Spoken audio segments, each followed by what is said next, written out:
কথা বলতে হয়।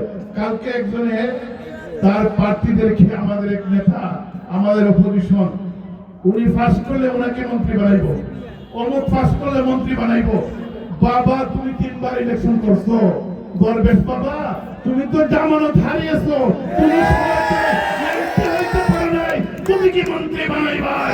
মন্ত্রী যদি বানায় তারেককে বানাবে। এই দেশে কি করবে? আজকের সর্বশেষ মহাসমাবেশ থেকে সম্মানিত সভাপতি, সম্মানিত অতিথিবৃন্দ, আজকে সবাই যারা কষ্ট করে এসেছেন সবাইকে আসসালামু আলাইকুম। হিন্দু ভাইদেরকে আদাব। আপনারা দীর্ঘক্ষণ বক্তৃতা শুনেছেন, বক্তৃতা দেওয়ার সময় নয়, এখন কাজের সময়। আজকে জমিয়তে উলামা ইসলামী নেতৃবৃন্দ 22 তারিখ থেকে আমি দেখতেছি আমাদের অনেক নেতা কর্মী, ইমাম, খতিব, বিভিন্ন মাদ্রাসা শিক্ষক, ওনারা সবকিছু ছেড়ে দিয়ে একমাত্র কিছু পাওয়ার জন্য নয়, এসেছেন কিভাবে জনাব নাসিরউদ্দিন চৌধুরীকে বিজয়ী করেছেন।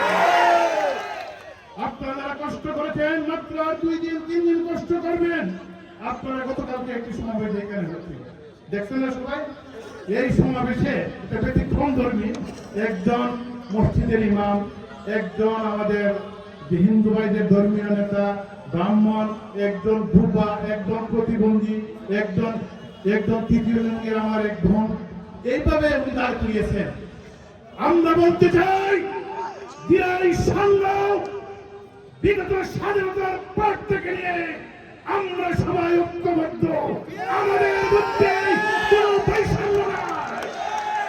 এই দিন ওদেরকে দাঁড় করে আপনি কি দেখিয়েছেন, কি সারা করেছেন জাতি জানতে চায়।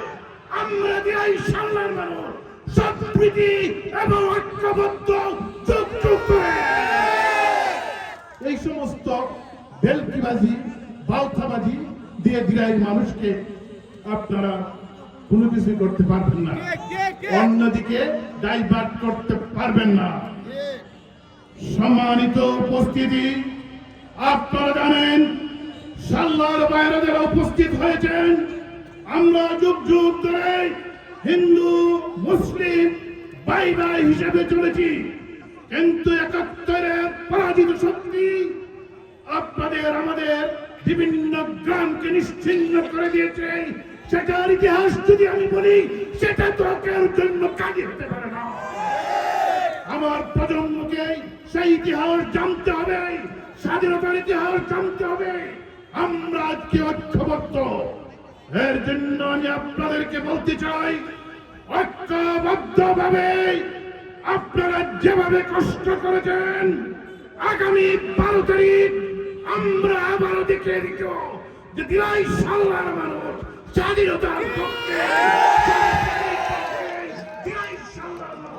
নতুন কিছু আবিষ্কার করতে যারাই করতে আসবে তাদের পক্ষে নয়, তাদের পক্ষে নয়। এর জন্য সবাইকে ভোট দিবেন। সবাই অনেক চক্রান্ত চলতেছে, সেই চক্রান্ত যদি আমরা মোকাবেলা না করতে পারি, এমন ভাবে চক্রান্ত ভোটগুলা আপনারা পাচ্ছ বিভিন্ন, হয়তো এই চক্রান্ত বিগত সরকার আওয়ামী লীগ সাহস পায় নাই, এইবার যে প্রাণ নিয়ে আরেকটা কথা বলতে হয়। কালকে একজনে তার প্রার্থীদেরকে আমাদের এক নেতা আমাদের অপোজিশন উনি ফাঁস করলে ওনাকে মন্ত্রী বানাইবো, অমুক ফাঁস করলে মন্ত্রী বানাইবো। বাবা তুমি 3 বার ইলেকশন করছো, গর্বেশ বাবা তুমি তো জামানত হারিয়েছো, তুমি মোকাবেলা করতে পারি এমন ভাবে চক্রান্ত ভোটগুলা আপনারা পাচ্ছ বিভিন্ন, হয়তো এই চক্রান্ত বিগত সরকার আওয়ামী লীগ সাহস পায় নাই, এইবার যে প্রাণ নিয়ে আরেকটা কথা বলতে হয়। কালকে একজনে তার প্রার্থীদেরকে আমাদের এক নেতা আমাদের অপোজিশন উনি ফাঁস করলে ওনাকে মন্ত্রী বানাইবো, অমুক ফাঁস করলে মন্ত্রী বানাইবো। বাবা তুমি 3 বার ইলেকশন করছো, গর্বেশ বাবা তুমি তো জামানত হারিয়েছো, তুমি কি মন্ত্রী বানাইবাই? মন্ত্রী যদি বানায় তারেককে বানাবে। এই দেশে কি করবে? এর বিকল্প আমরা জাতীয় জনতা বিএনপি হাতকে জমিয়ত যুদ্ধে যুদ্ধ ঘোষণা করলাম। ইনশাআল্লাহ আপনারা